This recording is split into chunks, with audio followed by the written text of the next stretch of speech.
ದೇವನ ಶಿರದರಮನೆಯಲ್ಲಿ ಧರಿಸಿಕೊಂಡು ಮಹಾಮಹಿಮಾ ಪುರುಷ ಸಕಲಮತೋದ್ಧಾರಕ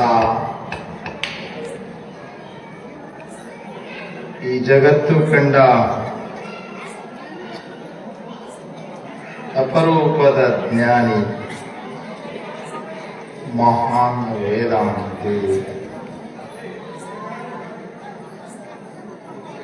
ಜಗದ್ಗುರು ಸಿದ್ಧಾರೂಢ ಮಹಾಸ್ವಾಮೀಜಿಯವರ ಶ್ರೀ ಚರಣಗಳಲ್ಲಿ ನಮಸ್ಕರಿಸಿ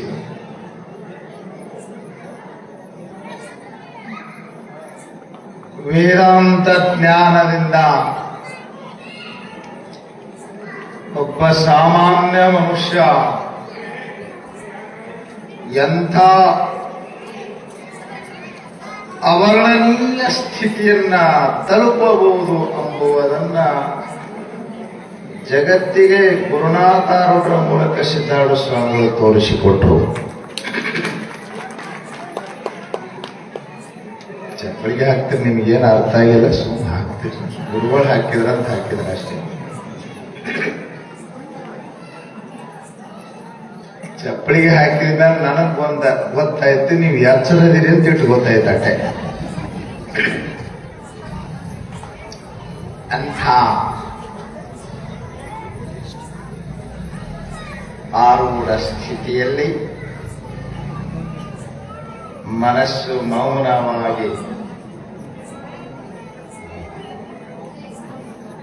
ಮೌನ ಯೋಗಿ ಎನಿಸಿಕೊಂಡ ಗುರುನಾಥಾರೂಢಪ್ಪನ ಶ್ರೀಚರಣಗಳಲ್ಲಿ ವಂದಿಸಿ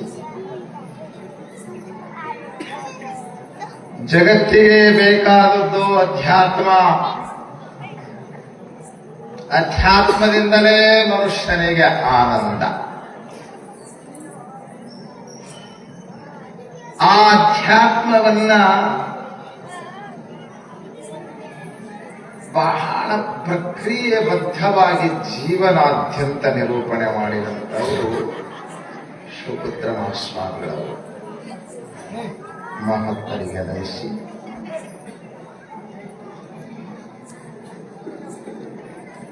ಯಳಸಂಗಿ ಗ್ರಾಮದೊಳಗೆ ಸಿದ್ಧಾರೂಢ ಮಠ ಆಗಿ 26 ವರ್ಷ 26 ವರ್ಷಗಳಲ್ಲಿ ಬಹುತೇಕ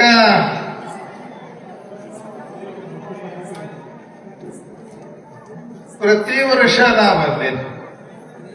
ನೀವು ಯಾವಾಗ ಕಾರ್ಯಕ್ರಮ ಮಾಡಿಲ್ಲ ಆಗ ಮಾತ್ರ ಬಿಡ್ತೀನಿ.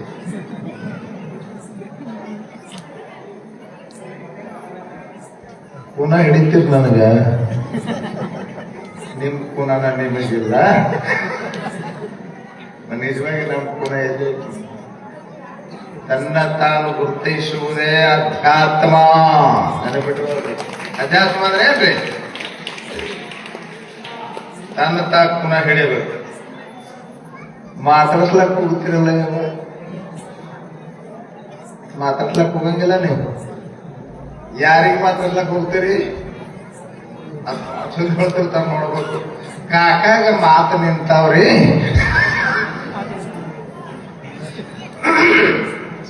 ಒಂದಿಟ್ಟು ಬಿಸ್ಕಿಟ್ ತಗೊಂಡ್ ಒಂದಿಟ್ಟು ಬ್ರೆಡ್ ತಗೊಂಡ್ ಮುಖಂ ಕರೋತಿ ವಾಚಾಲಂ ಇವರೇ ಮಾಡೋರು. ಆ ಸಾಯಲಾಕ ಕೂತಿರ್ತಾನ ಅವ ಮುದುಕ. ಅವನು ಮ್ಯಾಗೆದಿ ಮ್ಯಾಗ ಬಿದ್ದು ಕೇಳ್ತಿರ್ತಾಳ ಮಗಳು, ಕಾಕಾ ನನ್ ಪುನಃ ಹಿಡ್ದಿದಿ. ಪುನಃ ಅದಕ್ಕೆ ಇರಂಗಿಲ್ಲ. ಅವಾಗ ನನ್ ಕಾನ್ಸಿಯಸ್ ಇರ್ತದ, ನಾನು ಪುನಃ ಹಿಡ್ದಿದಿ ಎಲ್ಲಿ ಪುನಃ ಹಿಡಿತದ ಅದು. ಅವತ್ತ ತನ್ನ ಪುನಃ ತಾ ಹಿಡ್ಕೊಂಡಿದ್ದ ಅಂದ್ರೆ ಜೀವನ ಧನ್ಯ ಆಗತ್ತಿತ್ತು. ನೆನಪಿಟ್ಟು ಮಾಡ್ರಿ, ಸಾರ್ಥಕ ಆಗತ್ತಿತ್ತು. ಎಲ್ಲಿ 26 ವರ್ಷಗಳಲ್ಲಿ ಮಠ ಆಗಿ 26 ವರ್ಷ ಆಯಿತು. ಆದ್ರೆ ಇವತ್ತು ಆದಿಯಿಂದ ಮಠವನ್ನ ನಾವು ನೋಡ್ತಾ ಬಂದಿದ್ದೇವೆ. ಆದ್ರೆ ಇವತ್ತಿನ ಬದಲಾವಣೆಯ ನೋಡಿದ್ರ ಬಹುತೇಕ ಬಹಳ ದಿನಗಳ ನಂತರ ಬಂದ ಮನುಷ್ಯಾಗ ಅನಿಸ್ತದೆ ಇಲ್ಲೊಂದು ಸಿದ್ದಾಡು ಮಠ ಇತ್ತಲ್ಲ ಇದೇನಾ ಇಲ್ಲ ಬ್ಯಾರೇನೋ ಅನ್ನುವಷ್ಟು ಬದಲಾವಣೆ ಆಗಿದೆ. ಈ ಬದಲಾವಣೆಗೆ ಪೂಜ್ಯ ಪರಮಾನಂದ ಸ್ವಾಮಿಗಳ ಒಂದು ಕ್ರಿಯಾಶಕ್ತಿ ಜೊತೆಗೆ ನಿಮ್ಮ ಭಕ್ತಿ ಎರಡೂ ಮೇಳೈಸಿದ್ದರಿಂದ ಇಂತಹ ಪರಿವರ್ತನೆಯನ್ನು ನಾವು ಕಾಣ್ತಾ ಇದ್ದೀವಿ ನೋಡಿ.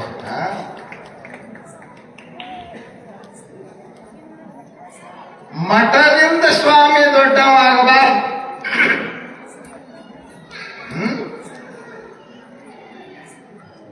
ಘಟದಿಂದ ಮಠ ಬೆಳಗಬೇಕು. ಇವತ್ತ ನಾವು ಬಹಳ ಮಂದಿ ನೋಡ್ತೀವಿ, ಮಠದಿಂದ ಘಟ ಬೆಳಗೋದು ನೋಡ್ತೀವಿ. ಆದ್ರೆ ಇಲ್ಲಿ ಘಟ ಅಂದ್ರೆ ವ್ಯಕ್ತಿ, ವ್ಯಕ್ತಿಯಿಂದ ಮಠ ಬೆಳಗಿದ್ದು ನಾವು ಕೆಲಸಂಗಿಯಲ್ಲಿ ಕಾಣ್ತೀವಿ.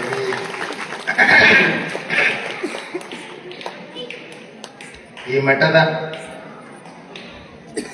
26ನೇ ವರ್ಷದ ವಾರ್ಷಿಕೋತ್ಸವ, ಪರಮಾನಂದ ಸ್ವಾಮಿಗಳ 13ನೇ ವರ್ಷದ ಪಟ್ಟಾಭಿಷೇಕದ ವಾರ್ಷಿಕೋತ್ಸವ. ಈ ನೆಪದಲ್ಲಿ ಅಜ್ಜನ ಜಾತ್ರೆ ಅಂತ ಬರ್ದಾರ, ನೋಡಿದ್ರೆ ನೋಡ್ಕೊಂಡು ಹೋಗ್ರಿ. ಅಲ್ಲ ಊಟ ಮಾಡ್ಕೊಂಡು ಸಣ್ಣ ನಾವಂತೀವಿ ನಮ್ಮ ಆಧ್ಯಾತ್ಮಿಕ ಈ ಸತ್ಸಂಗ ಕಾರ್ಯಕ್ರಮಗಳು ಜಾತ್ರೆ ಆಗೋದಕ್ಕಿಂತಲೂ ನಿಜವನ್ನ ತಿಳಿಸುವ, ನಿಜವನ್ನ ಖಾತ್ರಿಗೊಳಿಸುವಂತ ಆಧ್ಯಾತ್ಮಿಕ ಚಿಂತನ ವೇದಿಕೆಗಳಾಗಬೇಕು ಎಂಬುದು ನಮ್ಮ ಅಭಿಲಾಷೆ. ಈ ಜಾತ್ರಾ ನಿಮಿತ್ತವಾಗಿ ಸತ್ಸಂಗ ನಡೆದದೆ. ಅಜ್ಜನ ಜಾತ್ರಾ ನಿಮಿತ್ತವಾಗಿ ಈ ಕಾರ್ಯಕ್ರಮದಲ್ಲಿ ಉಪಸ್ಥಿತರಾದಂತ ಪೂಜ್ಯ ಪರಮಾನಂದ ಸ್ವಾಮೀಜಿ ಅವರಿಗೂ, ಪೂಜ್ಯರಾದಂತ ಅಭಿನವ ರೇವಣಸಿದ್ಧ ಸ್ವಾಮಿಗಳವರಿಗೂ, ಪೂಜ್ಯ ಗೋಪಾಲರಾವ್ ಶಾಸ್ತ್ರಿಗಳವರಿಗೂ, ಬಂದು ಹೋದವರಿಗೆಲ್ಲರಿಗೂ. ನಮ್ಗೆ ತಾಪ ಆಗಂಗಿಲ್ರಿ, ಎಷ್ಟು ತಾಪ ಆಗ್ಬೇಕು ನಮಗೆ. 7ಕ್ಕೆ ಬಂದು ಕುಂತೀನಿ ನಾನು. ಹೋಗಿ ಬಂದಿಷ್ಟು ರೇಷನ್ ತಗೊಂಡು ಬಂದೆ. ನಾವು ಯಾಕೆ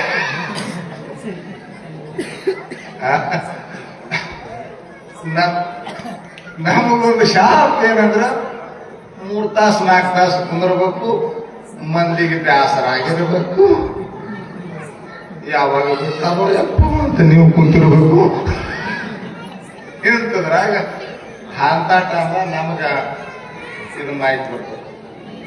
ಎಲ್ಲಾ ಕಡೆ ಇದೆ ಹಣೆ ಬರ್ ನಮ್ಮ.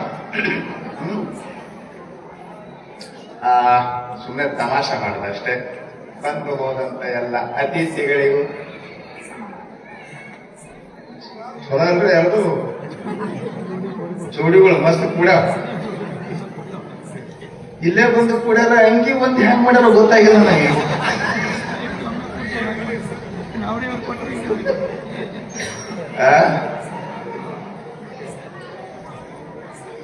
ಇವನ್ ಅವನಿಗೆ ಕೊಟ್ಟಾನ, ನಾವು ಇವನಿಗೆ ಕೊಟ್ಟಾನ ಗೊತ್ತಾಗಿಲ್ಲ ನನಗೆ. ಅಂತ ಇಬ್ರು ಬಹಳ ಚಲೋ ಅದ, ಒಳ್ಳೆ ಕಲಾವಿದರದ. ಅವ್ರು ಹಾಡ್ಬೇಕಂತ ನನ್ನ ಕೆಟ್ಟ ಗಂಡೆ ನೋಡಕತ್ತಾರ. ಸಂಚಾಲಕರಿಗೂ ಕಿರಿಕಿರಿ ಆಗ್ಯದ ಗೊತ್ತಾಗ. ಆಮೇಲೆ ಅಡ್ವಾನ್ಸ್ ಊಟ ಮಾಡ್ಕೊಂಡು ಬರ್ತಾರೆಲ್ಲ.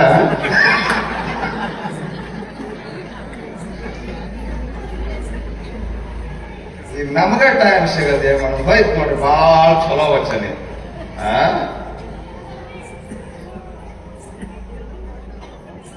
ಈಗ 8:30 ಆಗ್ಯದ. ನಾನು ಮೊಬೈಲ್ದಾಗ ನಿಮ್ದು ಏನೋ ಗೊತ್ತಿರಪ್ಪ. ಅಂತೂ ನಿಮ್ ಜರ ಎಚ್ಚರ ಮಾಡಿ ಉಚಿತದತ್ತ ಬರೋಣ.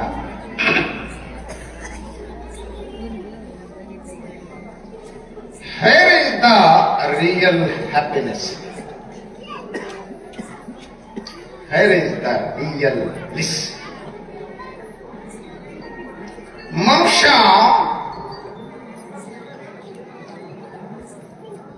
ಆನಂದವನ್ನ ಅರಸುತ್ತಾ ಹೊರಟಿದ್ದಾನೆ.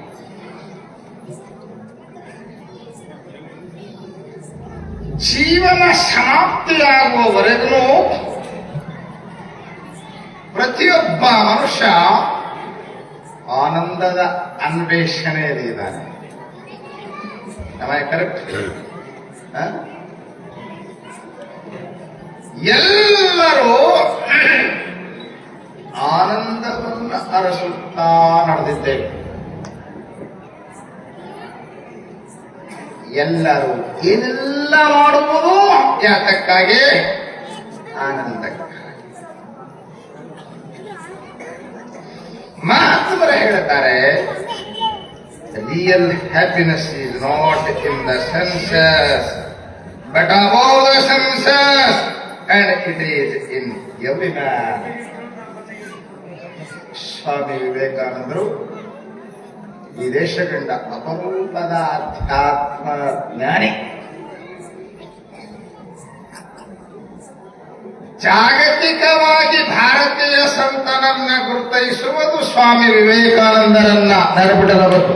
ನಮ್ಮ ಅಭಿಮಾನಕ್ಕೆ ನಾವು ಅವರು ಇವರು ಅಂತ ಯಾರು ಹೇಳ್ಕೊಳ್ತೀವಿ, ಅದರ ಶಕ್ತಿ ಏನದು ಒಪ್ಕೋಬೇಕಲ್ಲ. ಜಾಗತಿಕವಾಗಿ ಭಾರತೀಯ ಸಂತನನ್ನ ಗುರುತಿಸುವುದು ಸ್ವಾಮಿ ವಿವೇಕಾನಂದರನ್ನ.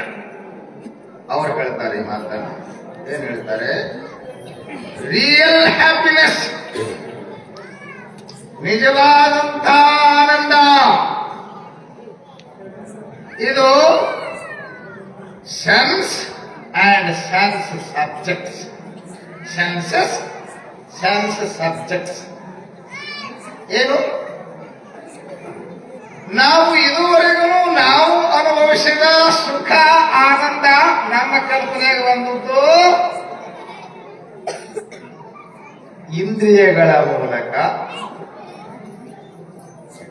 ಇಂದ್ರಿಯಗಳಂದ್ರೆ ತಿಳಿಯಂಗಿಲ್ಲ, ಅವುಗಳು ತಿಳಿಯುವಂಗೆ ಹೇಳಿ ಒಂದಿಟ್ಟು ನಿಮ್ಮ ಭಾಷೆನ ಬಳಸ್ತೀನಿ. ಇವಾಗ ನೋಡ್ರಿ, ಕಣ್ಣ, ಕಿವಿ, ಮೂಗ, ಬಾಯಿ ಅಂದ್ರೆ ನಾಲಿಗೆ, ಚರ್ಮ, ಇವಕ್ಕೆ ಇಂದ್ರಿಯಗಳು ಅಂತ ಕರೀತಾರೆ. ನಾವು ಇಲ್ಲಿವರೆಗೂ ನಾವೇನು ಸುಖ ಅಂತ ನಮಗೇನು ಅನಿಸೋದಲ್ಲ, ಸುಖ ಅಂತ ಏನು ಅನುಭವಕ್ಕೆ ಬಂದದ ಇವುಗಳ ಮೂಲಕ ಬಂದದ್ದು. ಹೆಂಗ್ರಿ ನೋಡಾಗ ನಿಮಗ ಆನಂದ ಅನಿಸದ, ನೋಡಾಗ ಆನಂದ ಅನಿಸಿದ್ರಿ ಬೇಕಾದದ್ದು ನೋಡ ಮಾತನ್ನ ಹಿಂಗೆ ಸೇರಿಸ್ಕೋಬೇಕಾಗ್ತದೆ. ಎಲ್ಲ ನೋಡಿದ್ರೆ ಆನಂದ ಅನ್ಸಂಗಿಲ್ಲ. ಯಾವ್ದು ಆನಂದ ಅನಿಸ್ತದ್ರಿ? ಈ ಸದ್ದ ನಾವು ಹ್ಯಾಂಗ್ ಕಾಣಕತ್ತೀವಿ ಯಾರಿಗೂ ಗೊತ್ತು. ಬೇಕನ್ಸಿತ್ತು ಅವತ್ತ ನೋಡಕ್ ಹೋಗಿದ್ನ ನಿಮ್ಮ ಬಾದೂರ. ಅವತ್ತ ನೋಡಿದಾಗ ಹೆಂಗ್ ಅನ್ಸಿತ್ರಿ? ಆನಂದ ಅನ್ಸಿತ್ತು. ಇವತ್ತು ಅದೇ ಮುಖ ಐತಿ, ಮುದುಕಿದ ಅದೇ ಮುಖ ಐತಿ, ಆನಂದ ಅನಿಸ್ತಾ ಇದೆ. ಆದ್ದರಿಂದ ಇಷ್ಟ ವಿಷಯ ಅಂತಾರೆ. ಯಾವಾಗ ಆನಂದ ಆಗ್ತದೆ ಇಂದ್ರಿಯಗಳಿಂದ? ಅದು ಇಷ್ಟ ಇರಬೇಕು. ಇಷ್ಟ ಇಲ್ಲ ಅಂದ್ರೆ ಅದೇ ವಿಷಯ ಕಷ್ಟ ಕೊಡ್ತದೆ.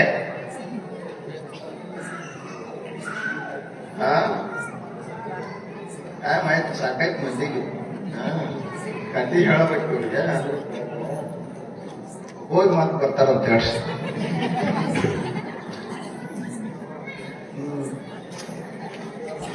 ಯಾಕಂದ್ರೆ ನಮ್ಗೆ ಇತ್ತೀಚೆಗೆ ಸಾಕಾಯ್ತು. ಈಗ ಎಷ್ಟು 40 ವರ್ಷ ಐತಿ ಇರೋದಂತ ಮಾಡಿ ಶಾಸ್ತ್ರ ಮಂದಿ ಹೇಳಿದ್ರಾಗ ಆಗ್ತಿಲ್ಲ ಅಂತ ಈಗ ಗೊತ್ತಾಗಲ್ಲ. 40 ವರ್ಷ ಹೇಳಿದ ಮೇಲೆ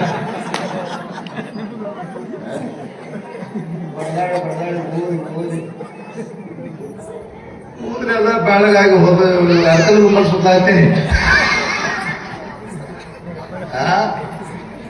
ಶಾಸ್ತ್ರ ಮಂದಿಗಲ್ಲ, ನನಗೆ ನಿಮಗೆ ಹೇಳಾಗ ನಾನು ನನಗೆ ಹೇಳ್ತೀನಿ ತಿಳ್ಕೊಂಡು ಹೇಳ್ತೀನಿ. ಮತ್ತೆ ಇನ್ನೇನು ಮಾಡೋದು? ಇದಕ್ಕೆ ನೀವು ಸ್ವಾಮಿಗಳು ಸೆಟ್ಕೊಂತಾರೆ, ಅದಕ್ಕೆ ಹೇಳೋದು ನಾವು ಬಟ್ಟೆ. ಇನ್ನೊಂದು 2 ತಾಸು ಹೇಳ್ರಿ, ಏನ್ ಎದಿವಡಿ ಮಾಡ್ರಿ, ಒಂದು 10-15 ನಿಮಿಷದಾಗ ಮುಗಿಸ್ತೀನಿ. ಏನ್ ಹೇಳಿದ್ರು? ಆನಂದವು ಇಲ್ಲಪ್ಪ, ಈ ಇಂದ್ರಿಯಗಳ ಮೂಲಕ, ಮನಸ್ಸು ಇಂದ್ರಿಯಗಳ ಮೂಲಕ ವಿಷಯಗಳನ್ನ ಗ್ರಹಿಸಿ ಸುಖಿಯಾಗಬೇಕಂತ ಹೋಗುತ್ತದೆ. ಆ ಸುಖಿಯಾಗುವುದರ ಬದಲಿಗೆ ಅದು ದುಃಖಿಯಾದಂತ ಹೆಚ್ಚಿಗೆ.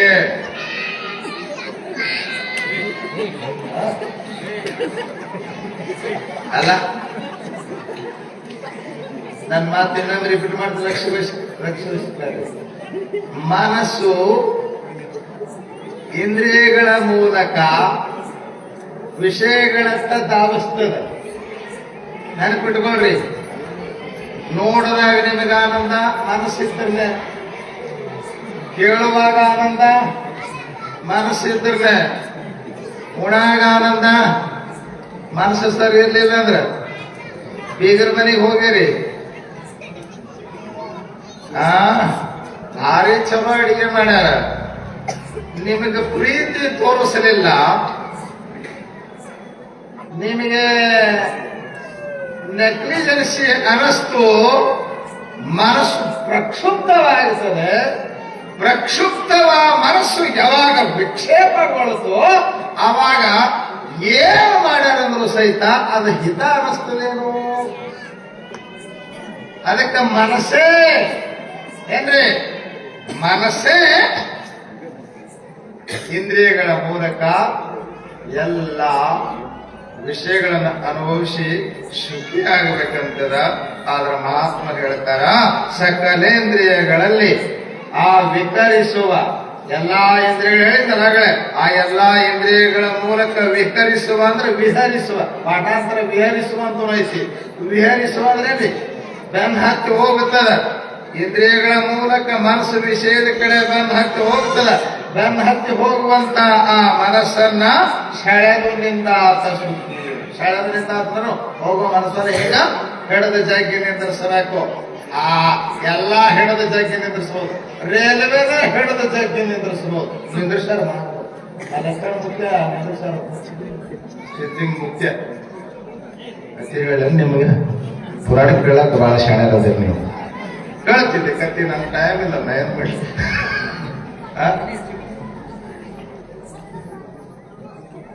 ಲಕ್ಷಣ ಸಿದ್ಧಲಿಂಗ ಯತಿಗಳು ಆ ಹೋಗುವ ಯಾವ ಬರದಲ್ಲಿ ಹೋಗುವಂತ ರೈಲ್ವೆ ಹಿಡಿದು ನಿಂದ್ರಿಸಿದ್ರಂತ. ನಾಯಿ ಹಿಡಿದು ನಿಂದ್ರಿಸ್ಲಕ್ಕ ನೀವು ಸಾಕಿದ ನಾಯಿ ಮನಸ್ಸನ್ನೇ ಹಿಡಿದು ನಿಂದ್ರಿಸ್ಬೇಕು. ಪಿಡಿಬೇನೆ ಮಾರಾಟಗಾರು ಹಂಗೈತಿ. ಮನಸ್ಸು ಹಿಡಿಬೇಕಂದ್ರಾಗ 3 ಮಾರ ಹಾಕಿ ನಿಂದ್ರಿಸ್ಮಂತ ಬಾಬಾ ಹಿಡಿಬೇಕು ಅಂತ. ಏನ್ ಹಿಡಿತೀನಿ ಮನಸ್ಸನ್ನ? ನೋಡ್ರಿ, ಇನ್ನೊಂದು ಅರ್ಧ ತಾಸು ಇದು ಹೇಳೋದು ನಿಂದ್ರಿಸ್ಲಿಕ್ಕಾಗಲ್ಲ. ವಿಧ ಬದ್ದಾಡಕತ್ತ. ನಾವೆಷ್ಟು ಕಷ್ಟ ಪಡ್ಲಾಕತ್ತೀವಿ. ನೀವು ನಿಮ್ಮೆಲ್ಲರ ಮನಸ್ಸನ್ನು ಇಲ್ಲೇ ಕಟ್ಟಿ ಹಾಕಬೇಕಂತೇಳಿ ಇಟ್ಟೆಲ್ಲ ಪ್ರಯತ್ನ ನಡೆದದ. ನಾವು ಏನು ಮಾಡಿದ್ರು ನಿಂದ್ರದು. ಸಿನಿಮಾ ನೋಡಲ್ಲೇ ನಿಂದ್ರದ್ದು 3 ತಾಸು ಇದ್ದದ್ದು ಹೋಗಿ 2 ತಾಸು ಮಾಡ್ಯಾರ. ಸೀರಿಯಲ್ ತಾಸಿನ ಸೀರಿಯಲ್ ಇದು ಅರ್ಧ ತಾಸು ಮಾಡಿದ್ರು. ಈಗ 20 ನಿಮಿಷ ಮಾಡ್ಯಾರ. 20 ನಿಮಿಷದಾಗ ಮಾತ್ರ 20 ಬರ್ತಾವ. ಏನಂತಾರೆ ಅಡ್ವರ್ಟೈಸ್ಮೆಂಟ್ ಬರ್ತಿರ್ತಾವ. ಮನಸ್ಸು ಅಷ್ಟು ಸುಂದರ ಆಧುನಿಕ ಮನುಷ್ಯರು ಇಂಥ ಮನಸ್ಸನ್ನ ಸೆಳೆವುದರಿಂದ ಆತ ಸುಖಿ. ಪಂಚೇಂದ್ರಿಯಗಳ ಇಚ್ಛೆಗಳು ಮನಂ ಕೀಳುಗೊಂಡು ಸುಳಿವಾತ ದುಃಖಿ. ಈ ಮಹಾತ್ಮ ಸುಖಿ ಯಾರು ದುಃಖಿ ಯಾರು ಅಂಬುವುದನ್ನು ಎಷ್ಟು ಚಂದ ಡೆಫಿನೇಷನ್ ಮಾಡಿದಾನೆ ಅಂತಂದ್ರೆ ಬಹಳ ಹೋಲಿಕೆ ಆಗುವಂತ ಡೆಫಿನೇಷನ್ ಇದು. ಎರಡೇ ಪ್ರಶ್ನೆ ಇರೋದಿಲ್ಲ, ಸುಖಿ ಯಾರು ದುಃಖಿ ಯಾರು? ಸುಖಿ ಯಾರು? ನಿಮಗೆ ಕೇಳ್ತಾರೆ ಬೇರೆ ಹೇಳ್ತೀರಿ ನೀವು. ಸುಖಿ ದೊಡ್ಡ ಮನೆ ರೀ, ದೊಡ್ಡ ಹೇಳ್ತೀರಿ, ಹೇಳ್ತೀರಿ ದೊಡ್ಡ ಬೇಡ ಅಂತ ಕಾಣ್ತದ. ದೊಡ್ಡ ಮನೆ ರೀ, ದೊಡ್ಡ ಗಾಡಿ ರೀ, ದೊಡ್ಡ ಹೊಲ ರೀ. ದೊಡ್ಡ ಹೊಲ ಅಂದ್ರೆ ಏನ್ರಿ? ಬಾಳ ಹೊಲ, ಎಲ್ಲ ಬಾಳ ಒಟ್ಟಾರ ಚಂದ ಚಂದ, ಎಲ್ಲ ಚಂದ ಇರಬೇಕ. ಅವ ಸುಖಿ. ಈ ಸದ್ಯ ನೀವು ಪ್ರವಚನ ಬಿಟ್ರೆ ನಾವು ಸುಖಿ ಅಂತ ಹೇಳಿ ಸುಖಿ ವ್ಯಾಖ್ಯಾನವನ್ನ ಬಹಳ ಚಂದ ಮಾಡ್ಯಾರು. ಏನಂತ? ಇಂದ್ರಿಯಗಳ ಮೂಲಕ ವಿಷಯಗಳತ್ತ ಹರಿವ ಮನಸ್ಸನ್ನ ಯಾವ ಹೇಳಬಲ್ಲಿರುತ್ತಾನ ನೋಡ್ರಿ, ಅವ ಸುಖಿ. ಮನಸ್ಸು ಹೊರಗೆ ಹೋಗಬಾರದು, ವಿಷಯ ಪ್ರಪಂಚದಲ್ಲಿ ಸುಳಿಬಾರದು, ಅದು ಸಾಮಾನ್ಯ. ನಮ್ಮಲ್ಲಿ ಒಬ್ಬ ವಾಚಸ್ಪತಿ ಮಿಶ್ರ ಅಂತ ಮಹಾಪಂಡಿತ, ಮಹಾಜ್ಞಾನಿ ನೆನಪಿಸ್ಕೋಬೇಕು. ಎಂಥ ಇದು ಸಾಧ್ಯ, ಇದು ಸಾಧ್ಯವೇ ಅಂತ ಅನಿಸ್ತದೆ ನಮಗೆ. ವಾಚಸ್ಪತಿ ಮಿಶ್ರನಿಗೆ ಮದುವೆ ಆಗುತ್ತ ಗೊತ್ತಿತ್ತು, ಮದುವೆ ಆಗುತ್ತ ಮರ್ತು ಹೋಗಿತ್ತು. ನಾ ಬರೀ ಬಹಳ ಆಶೀರ್ವಾದ ಮಾತಾಡಕತ್ತೀನಿ. ಹೆಸರು ಅದಿರಿ, ಏನ್ ಮರ್ತಿತ್ತಂತ ಅವನಿಗೆ? ಮದುವೆ ಆದಂತ ಮರ್ತು ಹೋಗಿತ್ತಂತ. ಎಷ್ಟು ಅವ ವಾಚಸ್ಪತಿ ಮಿಶ್ರ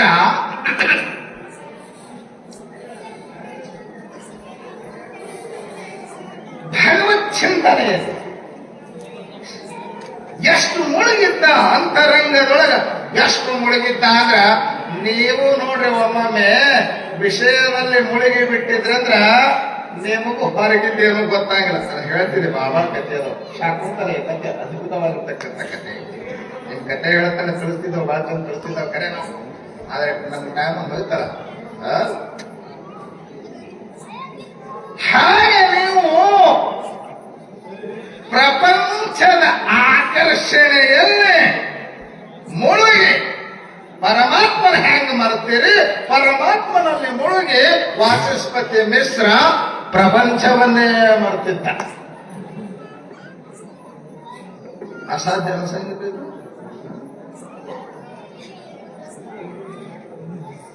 ಒತ್ತ ಅವ್ ಮದುವೆ ಆಗುತ್ತ ಸುಮ್ಮನೆ ಕನಸಿನಾಗ ಮದುವೆ ಆದಂಗಾಗಿತ್ತವ. ಎದ್ರಾಗ ತೊಡಗಿದ್ದ ಅಂದ್ರೆ ಹೇಳ್ತೀನಿ ನಿಮಗೆ, ಬಹಳ ಅಪರೂಪದ ಒಂದು ಗ್ರಂಥಿ ಇದೆ, ಅದಕ್ಕೆ ಬ್ರಹ್ಮಸೂತ್ರ ಅಂತ ಕರೆಯುತ್ತೆ.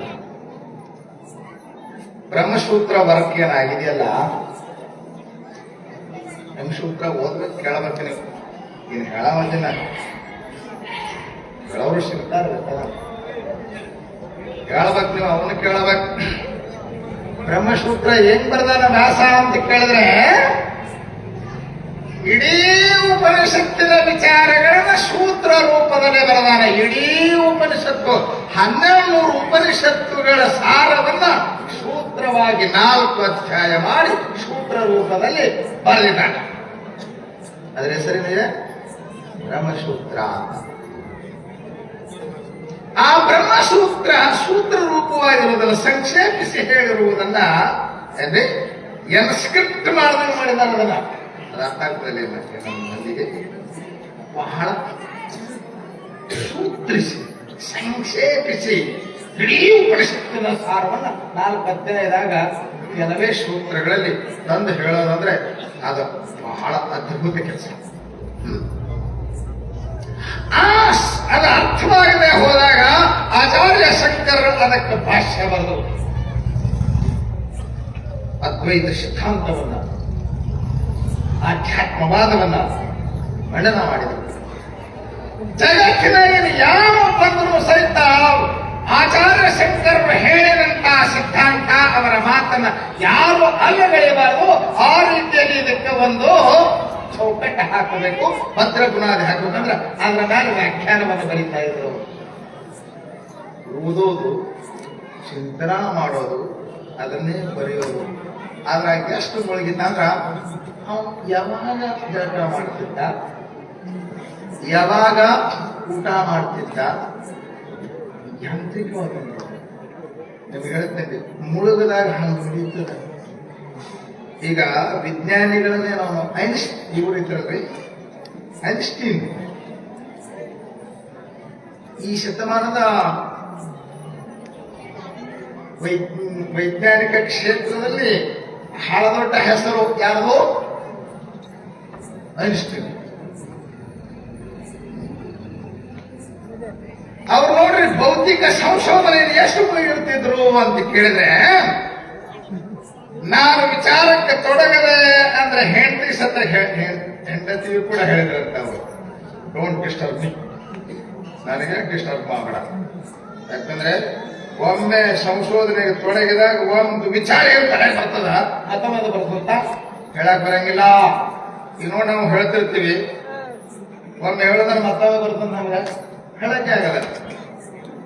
ಅದಕ್ಕ ನಾನು ಸಂಶೋಧನೆಗೆ ತೊಡಗದೆ, ನಾನು ಅಂತರ್ಮುಖಿಯಾದೆ, ನನಗೆ ಡಿಸ್ಟರ್ಬ್ ಮಾಡಬೇಡಿ ಅಂತ ಹೇಳಿದ್ದೀನಿ. ಆ ಒಂದು ದಿನ ಬೆಳಿಗ್ಗೆ ಇಷ್ಟೇ ಏನೋ ವಿಚಾರ ಭಕ್ತನಾಗಿ ಕೂತ್ಕೊಂಡಿದ್ದಾನೆ. ಹೇಳ್ತೀವಿ ಅವ್ರ ಮಾತು ಹೇಳ್ತೀವಿ ಬಂತು. ನಾಷ್ಟ ಮಾಡಿ ನಷ್ಟದಿಂದ ತಿಳಬೇಕಾಗಿತ್ತ, ಅದನ್ನ ಪ್ಲೇಟು ಸ್ಪೂನು ಮುಂದಿಟ್ರು. ಅರಗ್ ಬಂದಾಗ ನಾನೇ ತಿಂತಾನ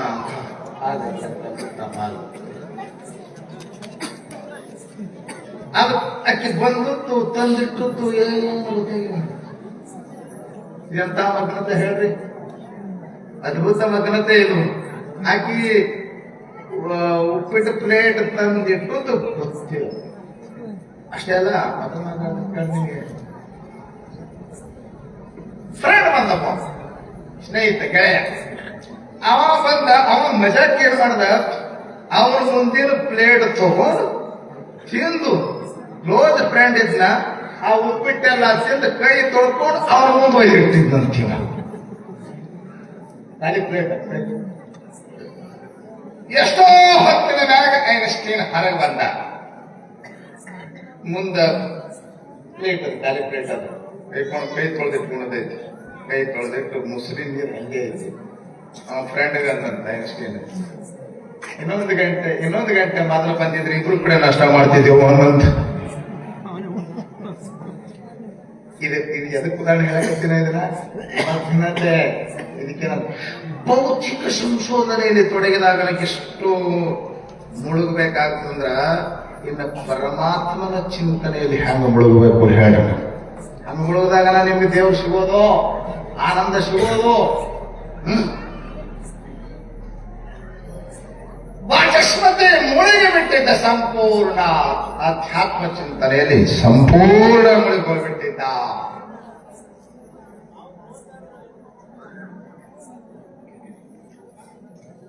ವಾಚಸ್ಪತಿ ಮಿಶ್ರ ಅವರ ಶ್ರೀಮತಿ ಅವರನ್ನ ಜಗತ್ತು ಎಂದೂ ಮರೆಯುವುದಿಲ್ಲ. ಗಂಡ ಆಕೆಯನ್ನ ಮರೆತಿದ್ರು ಕೂಡ ಆ ಪರಮ ಪತಿವ್ರತೆ ಅವನು ಶವ ಮಾಡ್ತಿದ್ದ. ಹ್ಯಾಂಗ ಶವ ಮಾಡ್ತಿದ್ದ ಗೊತ್ತೇನ್ರಿ? ನಮ್ಮ ಭಾರತೀಯ ನಾರಿ ಎಂಥ ತ್ಯಾಗ. ಈಗೆಲ್ಲ ಸ್ವಲ್ಪ ಬಹಳ ಬದಲಾಗಿದೆ ಇವತ್ತು ಪ್ರಪಂಚ. ಇವತ್ತ ಇಬ್ಬರಲ್ಲೇನು ಅಹಂಕಾರ ಜಾಗೃತ ಆಗಿದೆ. ನಾ ಏನ ಕಡಿಮೆ, ನೀ ಏನ ಕಡಿಮೆ.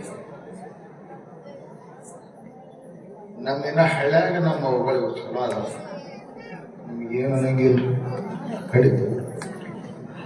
ಕಡಿಮೆ ಮಂದಿಗೆ ಅಂತೀವಿ, ಆ ಕಡೆ ಸಾಲ ಈ ಕಡೆ ಮಂದಿಗೆ ಅಂತೀವಿ.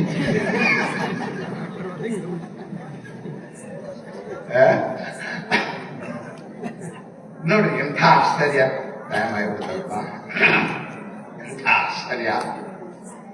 ಪತಿ ಬರುತ್ತಿದ್ರು ಕೂಡ ಅವಳು ಎಷ್ಟು ಹೆಂಗ್ ಶ್ರಮ ಮಾಡ್ತದಂದ್ರೆ ನನ್ನ ನೋಡಿ ಅವನ ಕಾರ್ಯಕ್ಕೆ ವಿಘ್ನ ಬರಬಾರದು.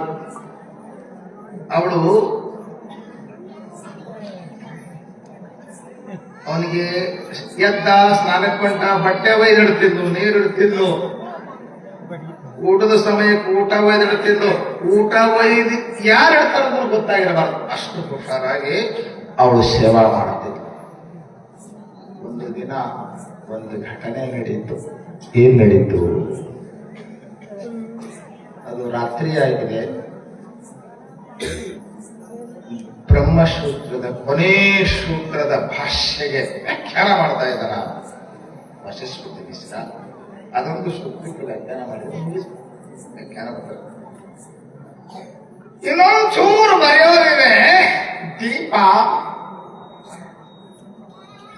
ಕುಡಿಗಟ್ಟಿ ಅದು ಮಂದವಾಗ್ತಾ ಹೊಂಟಿದೆ. ಅವರಿಗೆ ನೋಡ್ಲಿಕ್ಕೆ ಬರೀಲಿಕ್ಕೆ ಇದು ಎಷ್ಟು ವರ್ಷ ಮನೆ ಗೊತ್ತೇನು? ಸುಮಾರು 21 ವರ್ಷ. ವಚಸ್ಪತಿ ಮಿಶ್ರ ವ್ಯಾಖ್ಯಾನ ನಡೆದಿರುವಂತದ್ದು 21 ವರ್ಷ. ಅಷ್ಟು ವರ್ಷ ಸೇವೆ ಮಾಡಬಾರ್ದು. ವಚಸ್ಪತಿ ಮಿಶ್ರ ಮಾಡಲು ಆ ದೀಪ ಮಂದಗಾಗುವಂತ ಹೊಂಟದ. ಅವನಿಗೆ ಬರೆಯಲು ಕಷ್ಟವಾಗುತ್ತಾ ಇದೆ. ಆದ್ದರಿಂದ ಇದೇನು ಅವರ ಕೆಲಸ ಇನ್ನೇನು ಪೂರ್ಣ ಹಂತಕ್ಕೆ ಬಂದಿದ. ಸ್ವಲ್ಪ ಡಿಸ್ಟರ್ಬ್ ಆದ್ರೂ ಚಿಂತಿಲ್ಲ. ಎಣ್ಣೆ ಹಾಕಿ ಕುಡಿ ತೆಗೆದು ದೀಪವನ್ನು ಚಾಚೋಣ ಅಂತ ಹೇಳಿ ವಾಚಸ್ಪತಿ ಮಿಶ್ರರ ಮಡದಿ ನಿಮ್ಗೆ ಕುಡಿ ತೆಗೆದ ಎಣ್ಣೆ ಹಾಕಿ ದೀಪ ಚಾಸ್ತಿದ್ಲು. ಅವಾಗ ನೋಡಿ ನನ್ನ ಕೆಲಸ ಮುಗಿತ. ಲಕ್ಷ್ಮಣ ನೀವು ಕೆಲಸದಲ್ಲಿ ಹಿಂಗ ಮಕ್ಕಳ ಆಗ್ಬೇಕು ನೋಡಿ. ಅವಾಗ ಒಂದು ಪರಿಪೂರ್ಣ ಹಂತಕ್ಕೆ ತಲುಪೋದು. ಅವಾಗ ನೋಡೇ ನೋಡಿದ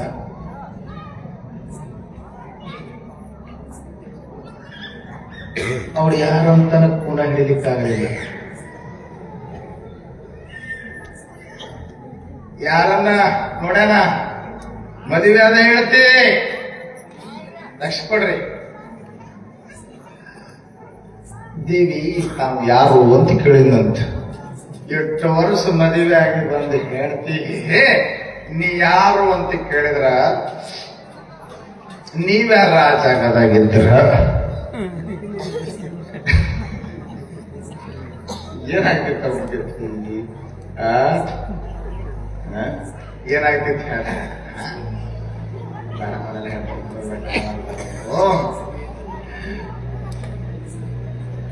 ಅವು ವಿನಯವಾಗಿನೇ ಉತ್ತರಿಸ್ತಾ ನಾನು ನಿಮ್ಮ ಶ್ರೀಮತಿ ಎಲ್ಲ ನೆನಪಾಯ್ತಮ್ಮ. ಅಯ್ಯೋ ನನಗೆ ಮದುವೆ ಆಗಿತ್ತಲ್ಲ ಅನ್ನಂತ. ಹೌದು, ಅವತ್ತು ಮದುವೆ ಆಗಿತ್ತು. ಇಷ್ಟು ದಿನಗಳವರೆಗೆ ನಾನು ಮಾಡುವಂತ ಈ ಅದ್ಭುತವಾದಂತ ಕಾರ್ಯದಲ್ಲಿ ಇಷ್ಟೊಂದು ಸಹಯೋಗಿಯಾಗಿಲ್ಲ. ನಂದೆಲ್ಲ ಒಣ ವೇದಾಂತ, ನಿಂದು ಸಜೀವ ವೇದಾಂತ. ನಂದು ಬರೀ ಒಣ ವೇದಾಂತ, ನಿಂದು ಸಜೀವ ವೇದಾಂತ ಇರಬೇಕು.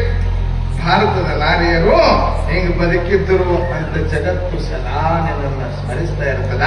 ಅಷ್ಟೇ ಅಲ್ಲ,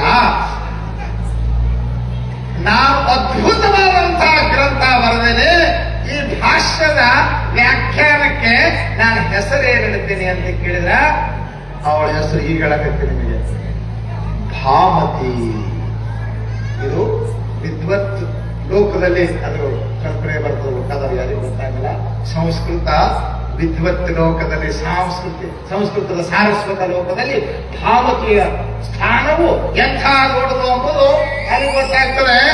ಇವತ್ತಿಗೂ ನೋಡ್ರಿ, ಶಾಂಕರ ಭಾಷ್ಯದ ಎಷ್ಟು ವ್ಯಾಖ್ಯಾನ ಬಂದಾವ.